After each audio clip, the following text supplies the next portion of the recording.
Comme Jean-Pierre Bemba il y a quelques jours, Moïse Katumbi est lui aussi sorti de son fief de Lubumbashi pour répondre à l'invitation du chef de l'État. Le leader d'Ensemble pour la République a d'abord eu un aparté d'un peu plus d'une heure avec le président de la République avant les discussions élargies à ses collaborateurs. Celui qui doit son retour au pays au processus démocratique enclenché par le président de la République n'a pas fait de grandes déclarations à la presse. Je suis venu voir le président de la République pour les consultations. D'abord, je suis venu voir un frère. Et le plus important, je crois, d'ici peu, quand il va terminer les consultations, vous saurez ce qu'on a discuté avec le président de la République. Des grosses pointures de la politique congolaise, il en fait aussi partie. Gabriel Kyungu Akumanda, qui ne voile plus son soutien à Félix-Antoine Tshisekedi Tshilombo, n'a fait que confirmer à l'autorité suprême ses profondes convictions. Qu'est-ce que vous cherchez à savoir? Vous connaissez ma position? Vous connaissez la position de la formation politique que je dirige, l'UNAFEC. Je suis tout simplement venu transporter et comment dirais-je, transmettre le grand soutien de la population, du peuple de l'UNAFEC à travers toute la République en général et particulièrement le Katanga, le peuple qui a décidé d'accompagner le président de la République afin qu'il ne puisse pas trahir la cause de la population.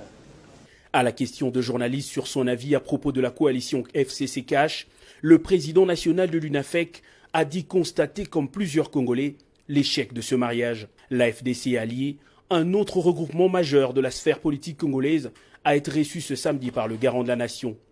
Modeste Bahati Lukwebo, qui le conduisait, affirme avoir déballé le contenu de leur plan de sortie de crise avec le président de la République. Nous avons fait un plaidoyer pour la paix, la bonne gouvernance, gouvernance politique, gouvernance économique, gouvernance climatique, gouvernance diplomatique et sécuritaire. Nous avions par exemple proposé qu'on puisse instaurer des barzas communautaires au niveau de chaque province pour que les communautés prennent l'habitude de se parler. Le notable Nekongo, Nemwanda Nsemi, a lui aussi exposé sa pensée au chef de l'État. Le leader de Bundu Dia Congo a rassuré son soutien inconditionnel à cette action salvatrice pour le pays lancée par Félix-Antoine Tshisekedi. Moi je pense à l'allure où va le pays. Je demande qu'on mette à la gauche et à la droite de mettre quelques glaçons dans son verre de whisky. Outre les politiques, les artistes musiciens ont eux aussi répondu favorablement à l'invitation du chef de l'État.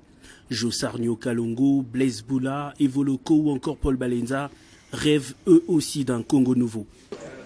C'est une première depuis que notre pays est Congo, que une autorité convie les artistes musiciens que nous sommes à participer à une consultation. Nos papas, nos aînés qui étaient à la table ronde, ils étaient partis, même pas pour participer, ils étaient partis pour agrémenter la table ronde. Et là, c'est une première. Et nous lui avons remis notre mémo que nous avons préparé. Et il a répondu à certaines questions ou certains de nos desiderata. Tout doucement, les pièces de la carte se constituent et l'option de l'union sacrée de la nation se solidifie.